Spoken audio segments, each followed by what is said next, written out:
ಅಂತಿಮದ ಆರಂಭ ಈ ಒಂದು ಕಾರ್ಯಕ್ರಮಕ್ಕೆ ಮತ್ತೊಮ್ಮೆ ನಿಮ್ಮೆಲ್ಲರಿಗೂ ಕೂಡ ಸ್ವಾಗತ. ನಾವು ಕಳೆದ ಕೆಲವು ಸಂಚಿಕೆಗಳಿಂದ ಪ್ರಕಟಣೆಯ ಪುಸ್ತಕದ ಕುರಿತಾಗಿ ನಾವು ಧ್ಯಾನವನ್ನು ಮಾಡುತ್ತಾ ಇದ್ದೇವೆ.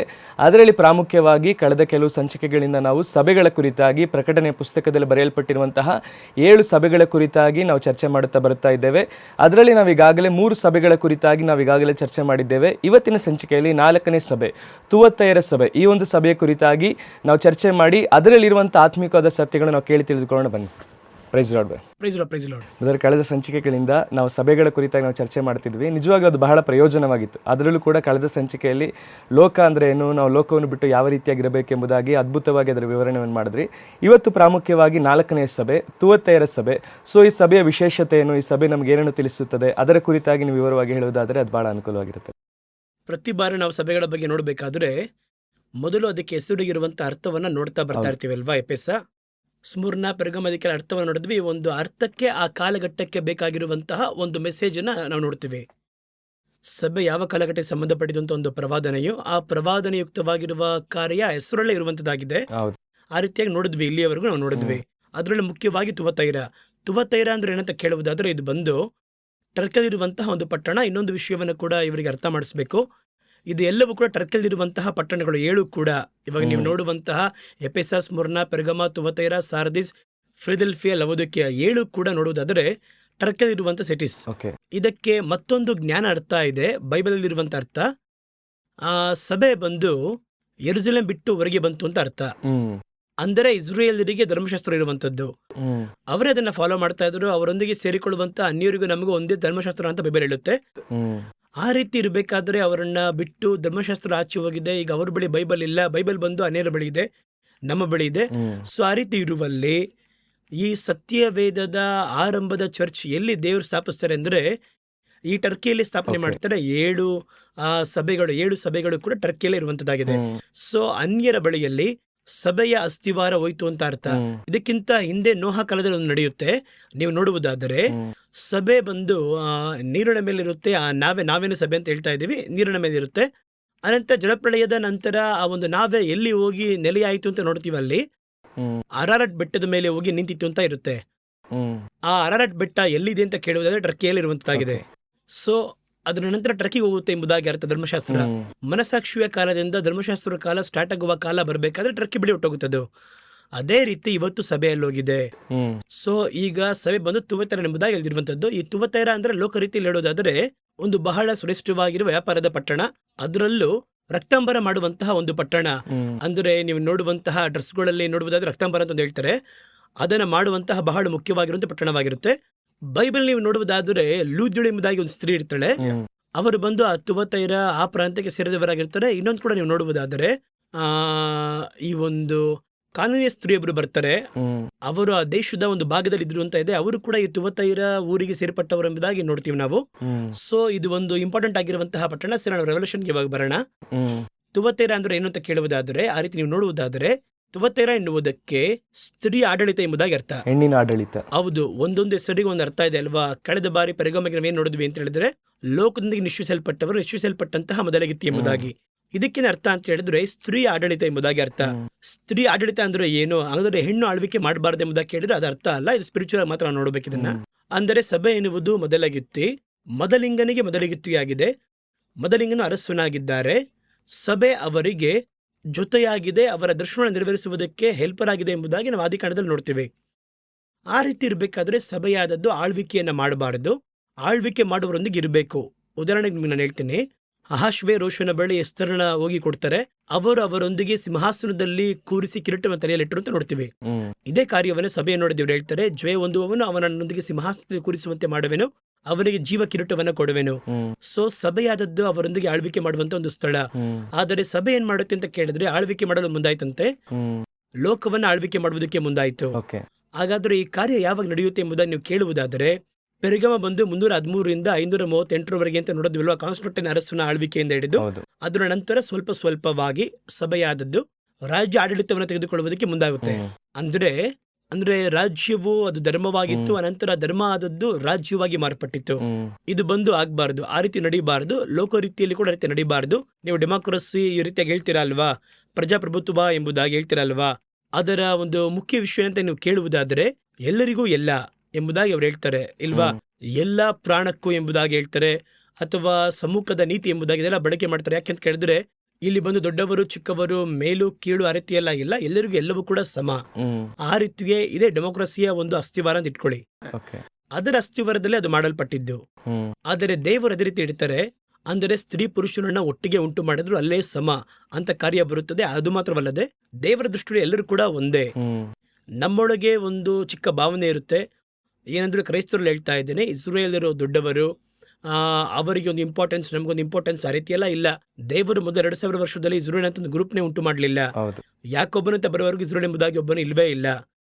ಯಾಕೊಬ್ಬನ ಮಗನು 4ನೇ ಮಗನು ಯಹೂದನ ಬರುವವರೆಗೂ ಯಹೂದ್ಯರೇ ಇಲ್ಲ. ಇವಾಗ ಬೆಳೆದಕ್ಕೆ ನೋಡಿದ್ರೆ 2000 ವರ್ಷ ಆಯಿತು. ಅಬ್ರಹಾಮನೇ ಕ್ರಿಸ್ತಪೂರ್ವ 2004, ಅದಕ್ಕೆ ಹೆಚ್ಚು ಕಡಿಮೆ ಒಂದು 2000 ವರ್ಷ ಆಯ್ತು ಇಟ್ಕೊಳ್ಳಿ. ಆ ರೀತಿ ಇರಬೇಕಾದ್ರೆ ಇಸ್ರೇಲಿಯರು ಅಂತ ಅಲ್ಲ, ಅನ್ಯರು ಎಂಬುದಾಗಿ ಅಲ್ಲ, ಹಂಗೆ ದೇವರು ಎಲ್ಲದನ್ನ, ಎಲ್ಲರೂ ದೇವರ ಮಕ್ಕಳು, ಯೇಸು ಕ್ರಿಸ್ತನ ಎಲ್ಲರಿಗೋಸ್ಕರ ರಥ ಸುರಿಸ್ತಾರೆ. ಈ ಧರ್ಮದವರು, ಈ ಜಾತಿಯವರು, ಅವರು ಇವರು ಎಂಬುದಾಗಿ ಯಾವ ವಿಧವಾಗಿರೋ ಪಕ್ಷಪಾತ ಅವರಿಗಿಲ್ಲ. ಆ ರೀತಿ ಇರಬೇಕಾದ್ರೆ ಸಭೆ ಬಂದು ಏನ್ ಮಾಡ್ತು ಅಂತ ನೋಡುವುದಾದ್ರೆ, ಅದು ಒಂದು ಧರ್ಮ ಬಂದು ಆಳ್ವಿಕೆಯನ್ನು ಮಾಡೋದಕ್ಕೆ ಆರಂಭಿಸಬೇಕಾದ್ರೆ ಬೇರೆ ಧರ್ಮದವರು ಅದನ್ನ ಅಪಾಸ್ ಮಾಡೋದಕ್ಕೆ ಮುಂದಾಗ್ತಾರೆ. ಹಾಗಾದ್ರೆ ಅವ್ರಿಗೆ ಇಷ್ಟ ಇಲ್ಲದಿರುವಂತಹ ಕುಲದವರು ಬಂದು ಇರಿಕಿಸುವುದಕ್ಕೆ ಆರಂಭಿಸುತ್ತಾರೆ. ಆದ್ರಿಂದ ಡೆಮೋಕ್ರಸಿಯಲ್ಲಿ ಎಲ್ಲರಿಗೂ ಎಲ್ಲವೂ ನಾರ್ಮಲ್ ಎಂಬುದಾಗಿ ಹೇಳಿಟ್ಟಿದ್ದಾರೆ.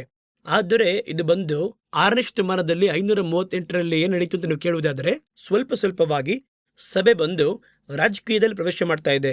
ಆ ರೀತಿ ಒಳಗೆ ಹೋಗಲು ಮುಂದಾಗಿ ಒಂದು ಸ್ಥಳದಲ್ಲಿ ಜಸ್ಟಿ ಅಂತ ಬರಸರು ಬರ್ತಾರೆ. ಅವರ ಕಾಲಘಟ್ಟದಲ್ಲಿ ಈ ಕಾರ್ಯ ನಡೆಯುತ್ತದೆ 538ರಲ್ಲಿ. ಅವರ ಕಾಲಘಟ್ಟದಲ್ಲಿ ಸಭೆ ಆಳ್ವಿಕೆಗೆ ಬರುವುದಕ್ಕೆ ಮುಂದಾಯಿತು. ಆಗ ಅರಸರ ಆಳ್ವಿಕೆ ಹೋಯಿತು. ಸಭೆಯ ನಾಯಕರೇ ಅಲ್ಲಿ ಅರಸರಾದರು. ಅವರೇ ಅರಸರು, ಅವರೇ ಧರ್ಮದ ನಾಯಕರು, ಎರಡೂ ಒಬ್ಬರೇ ಆಗಿದ್ರು. ಇಬ್ಬರು ಒಬ್ಬರೇ ಆಗಿರ್ಬೇಕಾದ್ರೆ ಏನಾಗುತ್ತೆ ಅಂತ ಕೇಳುವುದಾದ್ರೆ, ಬೇರೆ ಧರ್ಮದವರು ಅವ್ರನ್ನ ಏನ್ ಮಾಡೋದಕ್ಕೆ ಮುಂದಾಗ್ತಾರೆ, ಅಪೋಸ್ ಮಾಡೋದಕ್ಕೆ ಮುಂದಾಗ್ತಾರೆ. ಇದು ಬಂದು ನಾವು ಎಲ್ಲಾ ಕಾಲಘಟ್ಟದಲ್ಲಿಯೂ ಇದಕ್ಕೆ ಒಂದು ಕಾರ್ಯವನ್ನು ನೋಡ್ತಾನೆ ಬರ್ತಾ ಇದೀವಲ್ವಾ. ಒಂದು ಧರ್ಮವನ್ನು ಹೆಚ್ಚಿಸುವುದು ಮತ್ತೊಂದನ್ನು ಕಡೆಗಾಣಿಸುವುದು ನೋಡ್ತೇವೆ ನಾವು. ಸೊ 6ನೇ ಶತಮಾನದಲ್ಲಿ ಇದಾಯಿತು. ಈ ರೀತಿ ನಡಿಬೇಕಾದ್ರೆ ಸಭೆ ಹೆಚ್ಚು ಕಡಿಮೆ ಇಡೀ ಲೋಕವನ್ನೇ ಆಳ್ವಿಕೆ ಮಾಡುವುದಕ್ಕೆ ಮುಂದಾಯಿತು. ಅದೆಂಗ್ರಿ ಸಾಧ್ಯ ಅಂತ ನೀವು ಕೇಳುವುದಾದರೆ, ನೀವು ಒಂದು ವಿಷಯವನ್ನ, ನಿಮಗೆ ತಿಳಿದಿರುವಂತ ವಿಷಯವೇ ಈ ಸ್ಥಳದಲ್ಲಿ ಯೋಚನೆ ಮಾಡಿ ಕರೆಕ್ಟ್ ಆಗಿರುತ್ತೆ. ಅಮೆರಿಕ ಎನ್ನುವುದು 16ನೇ ಶತಮಾನದಲ್ಲಿ ಬಂದದ್ದು. ಅಂದರೆ ಕೊಲಂಬಸ್ ಅವರು ಅದನ್ನ ಹೋಗಿ ಕಂಡುಹಿಡಿತಾರಲ್ಲಿ. ಸೊ ಕೊಲಂಬಸ್ ಕಂಡುಹಿಡಬೇಕಾದ್ರೆ 1540ಗಳಲ್ಲಿ ಅದನ್ನು ಕಂಡುಹಿಡಿಯಲು ಮುಂದಾಗ್ತಾರೆ. ಸೊ 16ನೇ ಶತಮಾನದಲ್ಲಿ ಅಮೆರಿಕದಂತಹ ದೇಶ ಇವತ್ತಿರುವ ರೀತಿಯಲ್ಲಿ ಕಾನೂನಾತ್ಮಕವಾಗಿ ರೂಪುಗೊಂಡಿದ್ದು 1780ಗಳಲ್ಲಿಯೇ. ಆದರೆ ಇವಾಗ ನಾವು ಮಾತಾಡ್ತಿರೋದು 6ನೇ ಶತಮಾನದಲ್ಲಿ. ಹಾಗಾದ್ರೆ ಅಮೆರಿಕ ಇಲ್ಲ, ಆಸ್ಟ್ರೇಲಿಯಾ ಇಲ್ಲ, ಕಂಡುಹಿಡಿಯಲ್ಪಡಲಿಲ್ಲ. ಅದೆಲ್ಲ ಇತ್ತು ಖಂಡಗಳಾಗಿ. ಆದರೆ ಟ್ರಾವೆಲ್ ಮಾಡಿ ಕಂಡುಹಿಡಿಯುವಂಥದ್ದು ಅವತ್ತು ಲೋಕ ಅಂತ ಹೇಳಿದ್ರೆ 3 ಖಂಡಷ್ಟೇ. ಒಂದು ಆಫ್ರಿಕಾ, ಒಂದು ಏಷ್ಯಾ, ಇನ್ನೊಂದು ಐರೋಪಾ. ಈ 3 ಖಂಡಗಳು ಮಾತ್ರ ಇತ್ತು. ಸೊ ಈ 3 ಖಂಡಗಳಲ್ಲಿ ಐರೋಪಾ, ಆಫ್ರಿಕಾ, ಏಷ್ಯಾ ಅದು ಪ್ರತ್ಯೇಕ ಸಂಸ್ಕೃತಿಯಿಂದ ಇರುವಂಥದ್ದಾಗಿತ್ತು.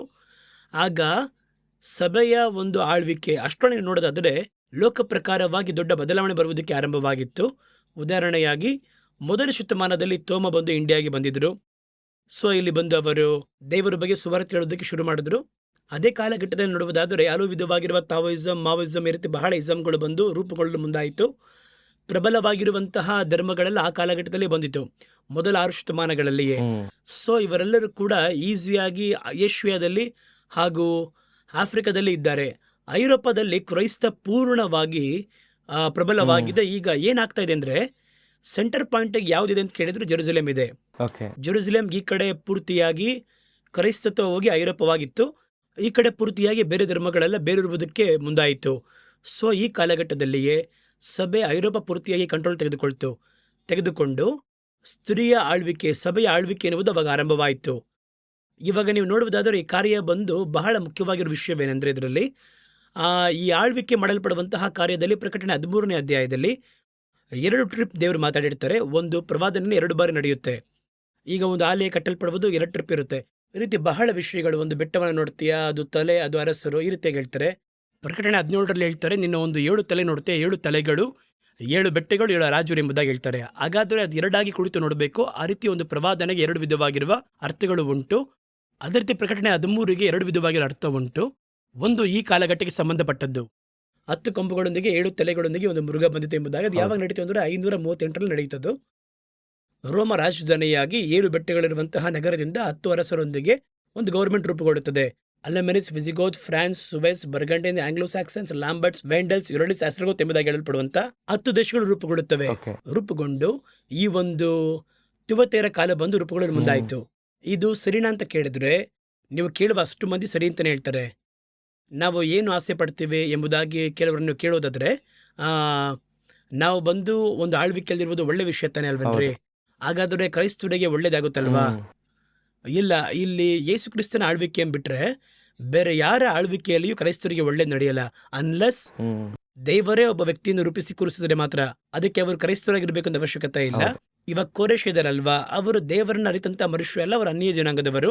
ಆದರೆ ಅವರೇ ಆಲಯವನ್ನು ಕಟ್ಟುವುದಕ್ಕೆ ಎಲ್ಲ ಕೆಲಸವನ್ನು ಮಾಡಿದ್ರು. ಅರ್ಥಶಾಸ್ತ್ರ ರಾಜನು ಇದ್ದಾನೆ, ಅವರಿಗೆ ದೇವರ ಬಗ್ಗೆ ಗೊತ್ತಿಲ್ಲ, ಆದರೆ ಅವರೇ ಪೌಳಿಯ ಕಟ್ಟಲು ಬೇಕಾಗಿರುವ ಪರ್ಮಿಷನ್ ಕೊಡ್ತಾರೆ. ಈಗ ಫರೋಹನು ಇದ್ದಾರೆ, ಅವರು ಬಂದು ದೇವರನ್ನ ಅರಿತವರಲ್ಲ, ಆದರೆ ಅವರೇ ಯೋಸೇಫನ ಬಳಿಯಲ್ಲಿ ಗೋಷೆನ್ ಸೀಮೆಯಲ್ಲಿ ಇಸ್ರಾಯೇಲರಿಗೆ ಸಂರಕ್ಷಣೆಯನ್ನು ಕೊಡುವುದಕ್ಕೆ ಅವರು ಪರ್ಮಿಷನ್ ಕೊಡ್ತಾರೆ. ಸೊ ದೇವರು ಯಾರನ್ನು ಅನುಮತಿಸುತ್ತಾರೋ ಅವರ ಅರಸನಾಗಿದ್ದರೆ ನಮ್ಗೆ ಒಳ್ಳೇದು. ಸಾಮಾನ್ಯವಾಗಿ ಏನ್ ಮೈಂಡ್ ಸೆಟ್ ಅಲ್ಲಿ ಇರ್ತೀವಿ ಅಂದ್ರೆ ನಾವು ಆಳ್ವಿಕೆ ಮಾಡಬೇಕು, ಹೌದು. ನಮ್ ಕಂಟ್ರೋಲ್ ಇರಬೇಕು. ಇದಿವತ್ತು ಸಭೆಗಳಲ್ಲಿ ಪ್ರತಿಬಿಂಬಿಸುತ್ತದೆ. ನೀವು ಹೇಳ್ದಾಗ ಬ್ರದರ್ ಕರೆಕ್ಟಾಗಿ ಹೇಳಿದ್ರೆ, ಯಾಕಂದ್ರೆ ಇವತ್ತು ಸಭೆಯಲ್ಲಿರೋ ಮೈಂಡ್ ಸೆಟ್ ಅಲ್ಲಿ ಜನರ ಮೈಂಡ್ ಸೆಟ್ ಏನಂದ್ರೆ ನಾವು ಲೋಕದಲ್ಲಿ ಆಡಳಿತ ಮಾಡಬೇಕು, ಲೋಕದಲ್ಲಿ ಒಂದು ಉನ್ನತ ಸ್ಥಾನದಲ್ಲಿ ಇರಬೇಕು, ಅವಾಗ ನಮಗೆ ಭಾಳ ಹೆಲ್ಪ್ಫುಲ್ ಆಗಿರುತ್ತೆ, ದೇವ್ರ ನಮ್ಮ ಮಹಿಮೆ ಹೊಂದುತ್ತೆ. ಎಲ್ಲ ಏನ್ ಫೋಕಸ್ ಅಂದ್ರೆ ಲೋಕದಲ್ಲಿ ನಮ್ಗೆ ಆಡಳಿತ ಇರ್ಬೇಕನ್ನೋದೇ ಎಲ್ಲರೂ ಫೋಕಸ್ ಮಾಡ್ತಾರೆ. ಅಂದ್ರೆ ಇದು ಮನುಷ್ಯನ ನಂಬುವಂಥದ್ದು. ದೇವರನ್ನು ಬಿಟ್ಟು ಮನುಷ್ಯನ ನಂಬುವಂಥದ್ದು. ಇವರಿದ್ರೆ ನಮಗೆ ಏನ್ ಬೇಕಾದ್ರೂ ಅವರು ಮಾಡ್ತಾರೆ, ಒಳ್ಳೇದಾಗುತ್ತೆ. ಆ ರೀತಿಯಾಗಿ ಒಂದು ಹಂತ ಮೇಲೋಗಿ ಏನಾಗ್ತಾರೆ ಅಂದ್ರೆ, ನಾವೇ ಆಳ್ವಿಕೆಗೆ ಬರುವುದಾದ್ರೆ ನಮ್ಮ ಕೈಯಲ್ಲಿ ಕಂಟ್ರೋಲ್ ಇದ್ರೆ ಎಲ್ಲವೂ ಸರಿ ಮಾಡ್ಬೋದು. ಅದಕ್ಕೆ ಅವರು ಉದಾಹರಣೆಯಾಗಿ ಹೇಳ್ತಾರೆ, ನೋಡಿ ಅವರೆಲ್ಲ ಇರೋದ್ರಿಂದ ನಮ್ಮನ್ನು ಕಠಿಣವಾಗಿ ನಡೆಸ್ತಾರೆ. ಇವಾಗ ಅಲ್ಲಿ ಕಮ್ಯುನಿಸಮ್ ಇರೋದ್ರಿಂದ ಚೈನಾದಲ್ಲಿ ಸಮಸ್ಯೆ ಆಗಿದೆ. ಅದುವೇ ಕ್ರೈಸ್ತರಾಗಿರುವುದಾದರೆ ಸಮಸ್ಯೆ ಇರಲ್ಲ. ಚೈನಾನ ನಾರ್ತ್ ಕೊರಿಯಾನೋ ಒಂದು ಕ್ರೈಸ್ತ ಗೌರ್ಮೆಂಟ್ ಇದ್ರೆ ಸಭೆಗಳಿಗೆ ಯಾವ ಸಮಸ್ಯೆ ಇರಲ್ಲ. ಇಲ್ಲ, ಸಭೆಗೆ ಬೇರೆ ಸಮಸ್ಯೆ ಬರುತ್ತೆ. ಹೌದು. ಇವಾಗ ಚೈನಾದಲ್ಲಿ ನೀವು ಬಹಳ ಕಠಿಣವಾಗಿ ಇದರಲ್ಲಿ ಭಿನ್ನಾಭಿಪ್ರಾಯ ಇಲ್ಲ. ಕಮ್ಯುನಿಸಮ್ ಮಾಡಿ ಏನು ಮಾಡ್ತಿದೆ ಅಲ್ಲಿ ಬಹಳ ಇಕ್ಕಟ್ಟಾಗಿದೆ, ಬಹಳ ಕಠಿಣ. ನಾರ್ತ್ ಕೊರಿಯಾದಲ್ಲಿ ಕೂಡ ಹಂಗೆ. ಆದರೆ ಚೈನಾದಲ್ಲೋ ನಾರ್ತ್ ಕೊರಿಯಾದಲ್ಲೋ ವಿಶ್ವಾಸಿ ಸ್ಟ್ರಾಂಗ್ ಆಗಿರ್ತಾರೆ, ಹೌದು. ಸಾಕ್ಷಿಯಾಗಿ ನಿಲ್ತಾರೆ.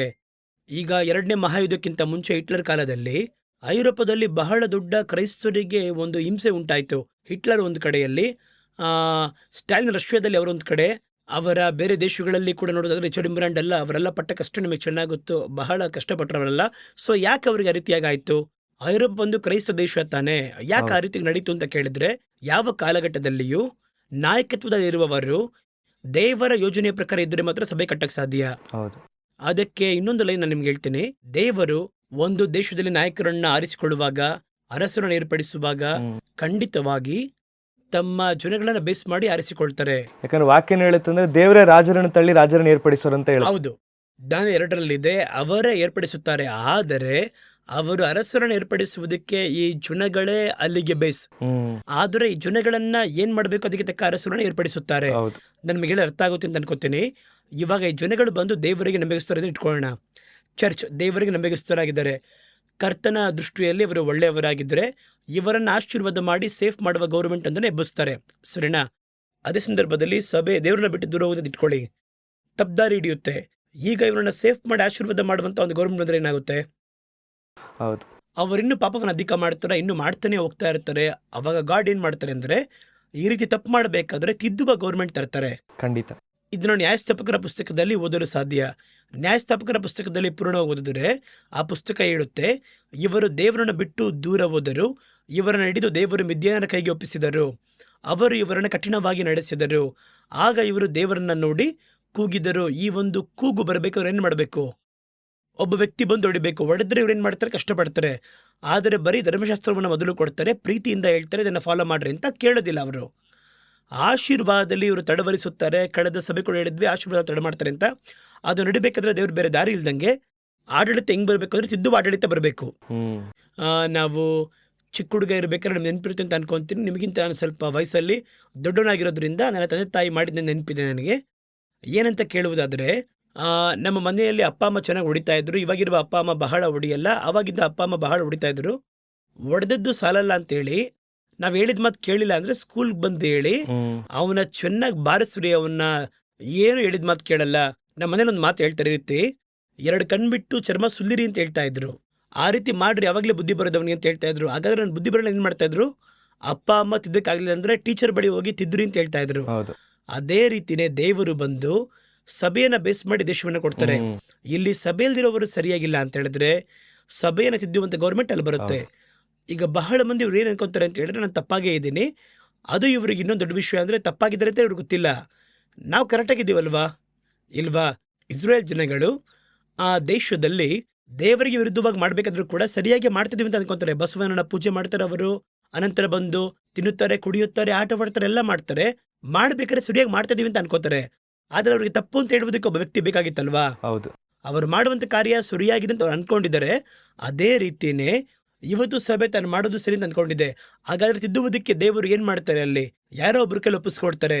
ಆದ್ರೆ ಇವರ ಭಾವನೆ ಹೆಂಗಿರುತ್ತೆ ಅಂದ್ರೆ, ನಾವು ಆಳ್ವಿಕೆ ಮಾಡಿದ್ರೆ ಅಲ್ಲಿ ತಪ್ಪಿರೋದಿಲ್ಲ. ಹ್ಮ್. ಇನ್ನೊಂದು ನಾವು ಅರ್ಥ ಮಾಡ್ಕೋಬೇಕು, ಸಭೆ ಆಡಳಿತ ಮಾಡಬಾರದು. ಹ್ಮ್. ಸಭೆ ಆಳ್ವಿಕೆ ಅಲ್ಲ, ದೇವರೇ ಆಳ್ವಿಕೆ ಮಾಡಬೇಕು. ಹ್ಮ್. ದೇವರು ಸಭೆಯನ್ನಿಟ್ಟು ಆಳ್ವಿಕೆ ಮಾಡುವುದಿಲ್ಲ, ದೇವರು ಆಳ್ವಿಕೆ ಮಾಡ್ತಾರೆ, ಸಭೆ ಅವರಿಗೆ ಜೊತೆಯಾಗಿರುತ್ತೆ. ಹ್ಮ್. ಇವಾಗ ಇಲ್ಲಿ ಮಾರ್ಪಡ್ತಾ ಇದೆ ಎಲ್ಲ. ಇವರ ಒಂದು ಥಾಟೇ ವಿಶೇಷವಾಗಿದೆ. ನನಗೆ ಇದ್ರ ಬಗ್ಗೆ ಮಾತಾಡ್ತಿರ್ಬೇಕು ನೆನಪಾಗಿಂದ ಹೇಳ್ತಾ ಇದ್ದೀನಿ. ಇದಕ್ಕೆ ಕೇಳುವ ಒಬ್ಬರಿಗೆ ಸಮಸ್ಯೆ ಬರುತ್ತೆ, ಸರಿ ನೀವು ಉಪದ್ರವ ಬರುತ್ತೆ ನೀವು ಹೇಳ್ತಿದ್ದೀರಲ್ವಾ, ಸರಿ ಮಾಡಬೇಕು, ದೇವರು ಏರ್ಪಡಿಸ್ತಾರೆ ಅಂತ ಹೇಳ್ತಾ ಇದ್ದೀರಾ. ಯಾಕೆ ಒಳ್ಳೆಯ ಜನಗಳು ಒಳ್ಳೆ ಸಭೆ ಇರುವ ಸ್ಥಳದಲ್ಲಿ ಉಪದ್ರವ ಬರುತ್ತೆ? ಹ್ಮ್. ಅಲ್ಲಿ ಯಾಕೆ ಆ ರೀತಿ ನಡೆಯುತ್ತೆ? ಆ ರೀತಿ ಕೇಳಬೇಕಾದ್ರೆ ನನಗೆ ಸಂಶಯ ಬಂದಿತ್ತು.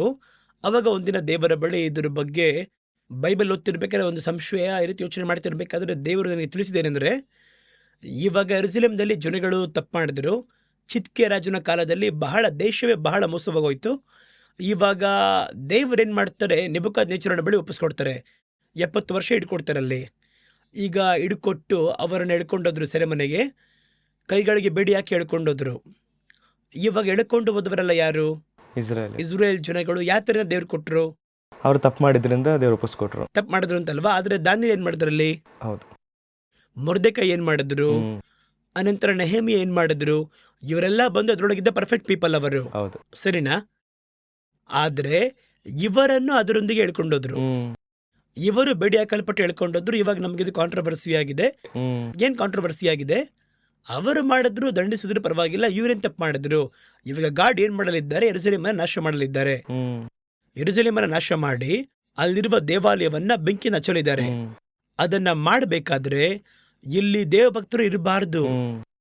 ದೇವಭಕ್ತರು ಇಲ್ಲಿದ್ರು ಕೂಡ ಅವರಿಗೆ ಅದ್ರಲ್ಲಿ ಬಾಧೆ ಬರುತ್ತೆ. ಹ್ಮ್. ಇವಾಗ ಗಾಡ್ ಏನ್ ಮಾಡ್ತಾರೆ, ಒಂದೇ ಎಕ್ಸ್ವೈಲ್, ಒಂದೇ ಗುಲಾಮ್ರ ಹೇಳ್ಕೊಂಡು ಹೋಗ್ಬೇಕಾದ್ರೆ ಇವರಿಗೆ ಒಳ್ಳೆಯದಾಗಿ ಇವರಿಗೆ ಕೆಡುಕಾಗಿ ಅದು ಮುಗಿಯುತ್ತೆ. ಅದು ದೇವರಿಂದ ಮಾಡಕ್ ಸಾಧ್ಯ? ಹ್ಮ್. ಇವಾಗ ಎಲ್ರಿಗೂ ಒಟ್ಟಿಗೆ ತಾನೆ ಬೇಡಿ ಹಾಕಿದ್ರು, ಎಲ್ರಿಗೂ ಒಟ್ಟಿಗೆ ತಾನೆ ಹೊಡೆದು ಎಳ್ಕೊಂಡೋದ್ರು. ಹಾಗಾದ್ರೆ ದಾನಿಯೇಲ್ ಗೋದೆ ನಡೆಯುತ್ತೆ ಅಂತ ಹೇಳಿದ್ರೆ, ಕರ್ಕೊಂಡೋಗಿ ದಾನಿಯೇಲನ್ನ ಏನಂತ ಮಾಡಿದ್ರು? ಮಂತ್ರಿಯಾಗಿ ಮಾಡ ರಾಜನ ಅರಮನೆಯಲ್ಲಿ ಕೂರಿಸಿ ಗವರ್ನರ್ ಮಾಡಿದ್ರು. ಹ್ಮ್. ಇಲ್ಲಿ ನಂಬಿಗಸ್ತರಾಗಿದ್ದರೆ ಉಪದ್ರವ ಬರ್ಬೇಕಾದ್ರೆ ನಿಮಗೂ ಅದು ಬರುತ್ತೆ. ಆದರೆ ಅದರ ನಡುವೆ ದೇವರು ನಿಮ್ಮನ್ನು ಭದ್ರವಾಗಿ ಕಾಪಾಡ್ತಾರೆ. ಕರೆಕ್ಟ್. ಇದು ಬಂದು ದೇವರ ಒಂದು ನಡೆಸುವಿಕೆ. ಹ್ಮ್. ಈ ಒಂದು ಗ್ರಹಿಕೆ ನಮಗೆ ಬರಬೇಕು. ನಮಗೆ ತಿಳಿದಿರುವ ಪ್ರಕಾರ ಜಾಲಿಯಾಗಿರಬೇಕು, ಸಂತೋಷವಾಗಿರಬೇಕು. ಲೋಕ ರೀತಿಯಾಗಿ ಲೋಕ ಅನುಭವಿಸುತ್ತೆ, ನಾವು ಕೂಡ ಅದನ್ನೆಲ್ಲ ಅನುಭವಿಸ್ಬೇಕು. ಆದರೆ ನಾನು ಬಂದು ಆಳ್ವಿಕೆಯಲ್ಲಿ ಕೂತಿರ್ಬೇಕು. ಆ ರೀತಿ ಬರಬೇಕಾದ್ರೆ ದೇವ್ರು ಹೇಳ್ತಾರೆ, ಇಲ್ಲಪ್ಪ ಅದು ತಪ್ಪು, ಆಳ್ವಿಕೆ ನಾನು ಮಾಡುವಂಥ ಕಾಲ ಬರುತ್ತೆ. ಅವರೊಂದಿಗೆ ಪಾಡು ಸಹಿಸಿದರೆ ಅವರೊಂದಿಗೆ ಆಳ್ವಿಕೆ ಕೂಡ ಮಾಡ್ತೀವಿ. ಒಂದಿನ ಬರುತ್ತೆ ನಾವು ಮಾಡ್ತೀವಿ, ಅದರ ನಂತರ ಅದು ನೋಡ್ಕೊಳ್ಳೋಣ ಎಂಬುದಾಗಿ ಹೇಳ್ಬೇಕಾದ್ರೆ ಇವರಿಗೆ ಇವಾಗಲೇ ಒಂದು ಆಸೆ. ತಕ್ಷಣ ಹೋಗಿ ಲೋಕವನ್ನು ಆಳ್ವಿಕೆ ಮಾಡೋದಕ್ಕಿನ್ನೆಲ್ಲ ಮಾಡಬೇಕೆಂಬುದಾಗಿ ಲೋಕದವರು ಯಾವ ರೀತಿ ರಾಜಕೀಯದಲ್ಲಿ ಇರ್ತಾರೋ ಅದೇ ರೀತಿ ಸಭೆ ಕೂಡ ರಾಜಕೀಯದಲ್ಲಿ ತೊಡಗಿ ಆಳ್ವಿಕೆ ನಡಿಬೇಕು ಅನ್ನುವಂಥ ಆಸೆ ಎಲ್ಲ ಇದೆ, ಬಹಳ ಇದೆ. MLA ಆಗಬೇಕು, MP ಆಗಬೇಕು, ರಾಜ್ಯ ಆಗಬೇಕು, ಈ ರೀತಿ ಆಸೆ ಎಲ್ಲ ಇದೆ. ಇವಾಗಲೂ ಹೇಳ್ತೀನಿ, ಎಲ್ಲ ದೇಶಗಳಿಗೂ ಸಾಮಾನ್ಯವಾಗಿ ಹೇಳುವುದೇನೆಂದ್ರೆ, ಹ್ಮ್. ಈ ಲೋಕವನ್ನ ಸಭೆ ಆಳ್ವಿಕೆ ಮಾಡಬೇಕಾಗಿರೋ ಅವಶ್ಯಕತೆನೇ ಇಲ್ಲ. ಹ್ಮ್. ಲೋಕವನ್ನ ದೇವರ ಆಳ್ವಿಕೆ ಮಾಡುವಂತ ಕಾಲ ಒಂದು ಬರುತ್ತೆ, 1000 ವರ್ಷ ಆಳ್ವಿಕೆಯಲ್ಲಿ. ಹ್ಮ್. ಅಲ್ಲಿಯವರೆಗೂ ಈ ಸಭೆಯನ್ನ ಇಲ್ಲಿ ಭದ್ರವಾಗಿ ಕರ್ತನು ಕಾಪಾಡ್ತಾರೆ. ಬಹಳ ಜನ ಏನು ಅದನ್ನ ತಪ್ಪಾಗಿ ಅರ್ಥ ಮಾಡ್ಕೊಂಡಿದ್ದಾರೆ ಅಂದ್ರೆ ಬ್ರದರ್, ಈಗ ದೇವ್ರು ನಮ್ಮನ್ನು ಕರಿಬೇಕಾದ್ರೆ ಅರಸರಾಗಿ ಯಾಜಕರಾಗಿ ಅಂತ ಕರೆದಿರ್ಬೇಕಾದ್ರೆ ಆ ಅರಸುತನ ನಮ್ಗೆ ಇಲ್ಲೇ ದೇವ್ರ ಅರಸುತನ ಅಂತ ಬಹಳ ಜನ ಆ ರೀತಿಯಾಗಿ ತಪ್ಪಾಗಿ ಕನ್ಫ್ಯೂಸ್ ಮಾಡ್ಕೊಂತಾರೆ. ಹಾಗಾದ್ರೆ ಮೊದಲ ಕೆಲಸವನ್ನ ಮಾಡಿದವರು ಯೇಸು ತಾನೆ. ಯಾಜಕ ರಾಜನಾಗಿರುವಂತದ್ದು ಮೆಲ್ಕಿಸೆದೇಕನ ರೀತಿಯಲ್ಲಿ ತಾನೆ.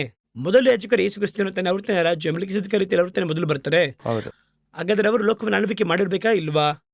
ಅದನ್ನು ಕೂಡ ಬಿಡಿ. ಪ್ರಕಟಣೆ 1:5 ಹೇಳುತ್ತದೆ, ನಂಬಿಗಸ್ತ ಸಾಕ್ಷಿಯು ಸತ್ತವರಡೆ ಮೊದಲು ಎದ್ದು ಬಂದವರು ಭೂಮಿಯ ಅರಸುಡಿಗೆ ಅಧಿಪತಿಯಾಗಿರುವ ಯೇಸು ಕ್ರಿಸ್ತನು.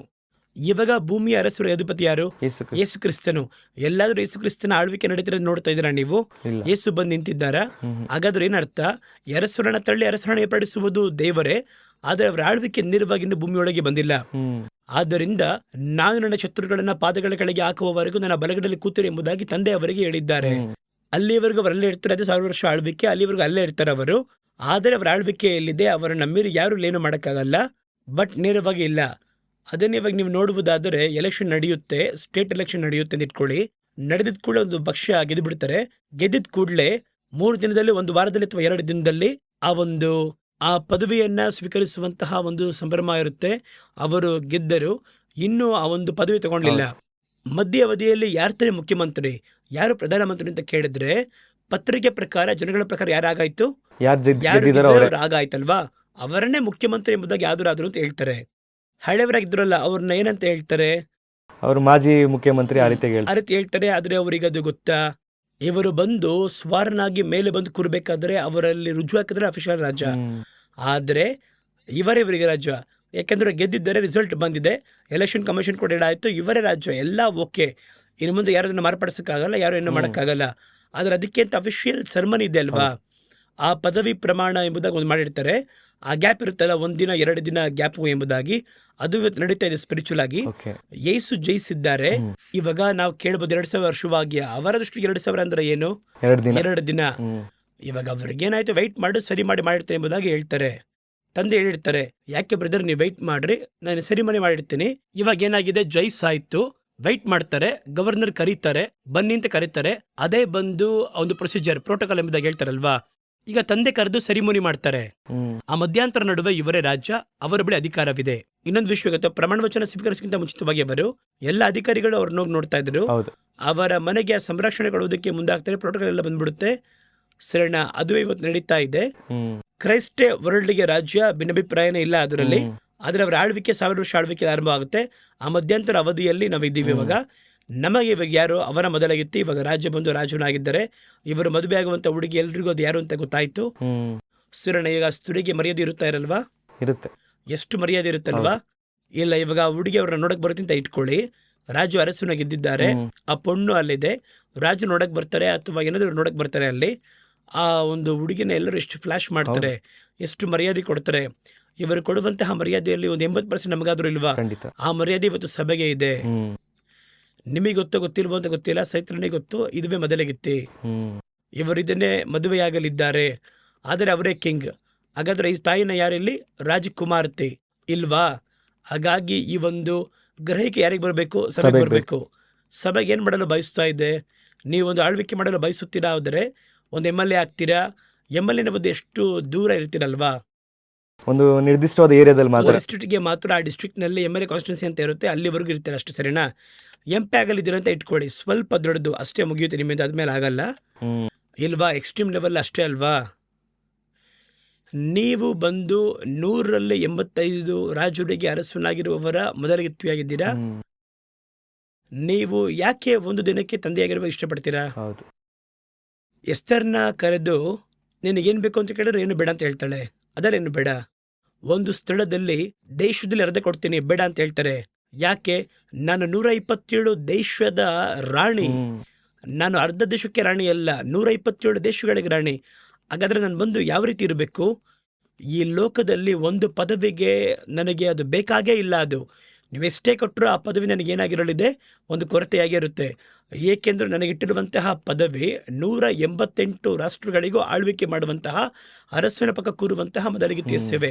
ಇನ್ನೂ ಹೇಳಬೇಕು ಅಂತ ಹೇಳಿದ್ರೆ, ಇದು ಬಂದು ಅವರ ಒಂದು ಸ್ಟೂಲ್, ಇದು ಭೂಮಿಯವರ ಪಾದಪೀಠ. ಹೌದು. ಈ ಒಂದು ದಾರಿಯಲ್ಲಿ ಇರುವಂತಹ ಒಂದು ಲೋಕದಲ್ಲಿ ಮೊದಲು ಪೂರ್ಣ ಲೋಕ, ಅದರಲ್ಲೇ ಇಂಡಿಯಾ, ಅದರಲ್ಲಿ ತಮಿಳುನಾಡು ಅಥವಾ ಕರ್ನಾಟಕ, ಅದರಲ್ಲಿರುವಂತಹ ಒಂದು ಡಿಸ್ಟ್ರಿಕ್ಟ್, ಅದರೊಳಗಿರಬೇಕಾಗಿರೋ ಒಂದು ಕಾನ್ಸ್ಟಿಟ್ಯೂನ್ಸಿ, ಅದರ ಒಳಗೆ ನಾನು ಬಂದು ರಾಣಿಯಾಗಿರ್ಬೇಕು ಅಂತ ಆಸೆ ಪಡುವುದು ಏನು ನ್ಯಾಯ. ಬಟಾಣಿಯ ಸಿಪ್ಪೆ ಇರುತ್ತಲ್ವಾ, ಅಷ್ಟ್ರ ಮಟ್ಟಿಗೆ ಕೂಡ ಇರಲ್ಲ. ಬಟಾಣಿ ಅಷ್ಟೇ ಭೂಮಿನೇ ಇದೆ. ಕಾಸ್ಮೋಸ್ನೇ ನೋಡುವುದಾದರೆ ಇದು ಬಂದು ಅದರ ಚರ್ಮ ಕೂಡ ಇಲ್ಲ. ಇದಕ್ಕೆ ಯಾಕೆ ನೀವು ಇಷ್ಟೊಂದು ಪ್ರಯಾಸ ಪಡಬೇಕು. ಹಾಗೆ ಸ್ವಲ್ಪ ರೀತಿ ಯೋಚನೆ ಮಾಡಿ ನೋಡಿ, ಆಕಾಶ ನನ್ನ ಸಿಂಹಾಸನ, ಭೂಮಿಯವರ ಪಾದಪೀಠ, ನಾನವರ ಮೊದಲಿಗಿತ್ತಿ ಯಾವ ರೀತಿ ಇದೆ.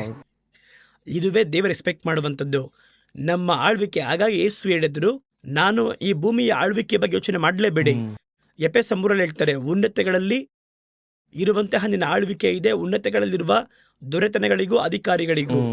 ಹಾಗಾದ್ರೆ ನಾವು ಎಂಥವರನ್ನ ಕರೆಯಲ್ಪಡ್ತಾ ಇದೀವಿ ಅಂದ್ರೆ, ಈ ಥಾಟ್ ನಮಗೆ ಬಂತು ಅಂದ್ರೆ ಅದು ಈ ಭೂಮಿಯಲ್ಲಿ ಆಳ್ವಿಕೆ ಮಾಡುವಂತಹ ಒಂದು ಆಸೆ ನಮಗೆ ಬಿಟ್ಟು ಹೋಗುತ್ತೆ ಅಲ್ವಾ. ಇವಾಗ ನೀವು ನೋಡಿ, ಒಂದು ದೇಶಕ್ಕೆ ಅಧಿಪತಿಯಾಗಿರ್ತೀರಾ, ರಾಷ್ಟ್ರಪತಿಯಾಗಿದ್ದಿರ್ತೀರಾ, ದಿಢೀರ್ ಎಂಬುದಾಗಿ ಒಬ್ರು ಕರೆದು ನಿಮ್ಮನ್ನ ಹೇಳ್ತಾರೆ, ನೀವು ಅಲ್ಲಿ ಒಂದು ಚಿಕ್ಕ ಕೌನ್ಸಿಲರ್ ಇದ್ದಾರೆ, ಒಂದು ಚಿಕ್ಕ ಒಂದು ಸಂಘ ಇದೆ, ಅದಕ್ಕೆ ನಾಯಕರಾಗಿರಿ ಅಂತ ಹೇಳಿದ್ರೆ ಯೋಚನೆ ಮಾಡ್ತಾರೆ, ಏನಪ್ಪ ಎಂಥ ವ್ಯಕ್ತಿ ನಾನು, ನನ್ನ ಕರೆದು ರೀತಿಯಾಗಿರೋ ಕೇಳ್ತಾ ಇದೆಯಲ್ಲ, ಇದನ್ನ ದಾಟ್ ನಾನು ಹೋಗೋದಾದ್ರೆ ದೊಡ್ಡ ಪದವಿಗೆ ಹೋಗ್ಬೇಕು, ಆ ರೀತಿ ಹೇಳಬೇಕು. ಹಾಗಾದ್ರೆ ನಾನು ಮುಂಚಿತವಾಗಿ ಒಂದು ಅಖಿಲ ಬ್ರಹ್ಮಾಂಡಗಳ ಆಕಾಶಕ್ಕೂ ಭೂಮಿಗೂ ಅರಸನಾಗಿರುವವರಿಗೋಸ್ಕರ ನೇಮಿಸಲ್ಪಟ್ಟಂತಹ ಮೊದಲಗಿತ್ತಿ. ನಾನು ಈ ಭೂಮಿಯನ್ನು ಆಳ್ವಿಕೆ ಮಾಡಲು ನಾನು ಎಣಿಸಬಾರದು, ನಾನು ದೇವರೊಂದಿಗೆ ಕುಳಿತು ಪೂರ್ಣ ಆಳ್ವಿಕೆಗೆ ಒಳಪಟ್ಟವನಾಗಿ ಮಾರ್ಪಡಬೇಕು. ಈ ಒಂದು ತಪ್ಪನ್ನೇ ಸಭೆ ಅರ್ಥ ಮಾಡಿ ಇಟ್ಕೊಂತು. ಅವರೇನ್ ಅನ್ಕೊಂಡ್ರು ಅಂದ್ರೆ ಅವರೇ ಪೂರ್ತಿಯಾಗಿ ನಮ್ಮ ಜನಗಳು ಅದು ಧಾರ್ಮಿಕವಾಗಿ ಇಡಬೇಕು ಅಂತ ಅನ್ಕೊಂಡ್ರು. ಅದು ಫೇಲ್ಯೂರ್ ಆಗಿ ಅಲ್ಲಿರುವಂತದ್ದಾಗಿದೆ. ಆ ಫೇಲ್ಯೂರ್ ಅಲ್ಲಿ ನಡೆದದ್ದು 538ರಿಂದ 1517ರವರೆಗೂ. ಬಹಳ ಸುಂದರವಾಗಿತ್ತು ಬದರ್. ಇವತ್ತಿನ ಸಂಚಿಕೆಯಲ್ಲಿ ವಿಶೇಷವಾಗಿ ಆಡಳಿತದ ಕುರಿತಾಗಿ ನಾವು ಯಾವ ಆಡಳಿತದ ಮೇಲೆ ಆಸೆ ಉಳ್ಳವರಾಗಿರಬೇಕೆಂಬುದಾಗಿ ಈ ತುಯತರ ಸಭೆ ಕುರಿತಾಗಿ ಬಹಳ ಅದ್ಭುತವಾಗಿ ಹೇಳಿದ್ರಿ. ಇನ್ನೂ ಅನೇಕ ವಿಷಯಗಳು ಈ ಸಭೆ ಕುರಿತಾಗಿದೆ. ನಾವು ಮುಂದಿನ ಸಂಚಿಕೆಯಲ್ಲಿ ಅದರ ಕುರಿತಾಗಿ ನೋಡೋಣ. ಈ ಒಂದು ಸಂಚಿಕೆ ಬಂದಿದ್ದಕ್ಕಾಗಿ ಬಹಳ ಸಂತೋಷ. ಪ್ರಿಯರಾದವರೇ, ಈ ಒಂದು ಸಂಚಿಕೆಯಲ್ಲಿ ಬಹಳ ಪ್ರಾಮುಖ್ಯವಾಗಿ ತುಯತರ ಸಭೆಯ ಕುರಿತಾಗಿ ನಾವು ಚರ್ಚೆ ಮಾಡುತ್ತಾ ಇದ್ದೇವೆ. ಅದರಲ್ಲಿ ಪ್ರಾಮುಖ್ಯವಾಗಿ ಆಡಳಿತದ ಕುರಿತಾಗಿ ದೇವರು ಸಭೆಗೆ ನೇಮಿಸಿರುವಂಥ ಆಡಳಿತ ಎಂಥದ್ದು, ಅದು ಭೂ ಸಂಬಂಧವಾದ ಆಡಳಿತ ಅಲ್ಲ, ಪರಲೋಕದ ಆಡಳಿತ ಎಂಬುದಾಗಿ ಬಹಳ ಅದ್ಭುತವಾಗಿ ಈ ಸಭೆಯ ಕುರಿತಾಗಿ ನಾವು ಚರ್ಚೆ ಮಾಡಿದ್ದೇವೆ. ದೇವರ ಚಿತ್ತವಿದ್ದರೆ ನಾವು ಮುಂದಿನ ಸಂಚಿಕೆಯಲ್ಲೂ ಕೂಡ ಈ ಒಂದು ಸಭೆಯ ಮುಂದುವರೆದ ಭಾಗವನ್ನು ನಾವು ನೋಡೋಣ. ಒಂದು ವೇಳೆ ನಿಮ್ಗೆ ಯಾರಿಗಾದ್ರೂ ಪ್ರಶ್ನೆಗಳಿರುವುದಾದರೆ ನೀವು ಕಮೆಂಟ್ ಅಲ್ಲಿ ಪ್ರಶ್ನೆಗಳನ್ನು ತಿಳಿಸಿ. ಬರುವಂಥ ಸಂಚಿಕೆಗಳಲ್ಲಿ ನಾವು ಪ್ರಶ್ನೆಗಳಿಗೆ ನಾವು ಚರ್ಚೆ ಮಾಡೋಣ. ದೇವರು ನಿಮ್ಮನ್ನು ಆಶೀರ್ವದಿಸಲಿ.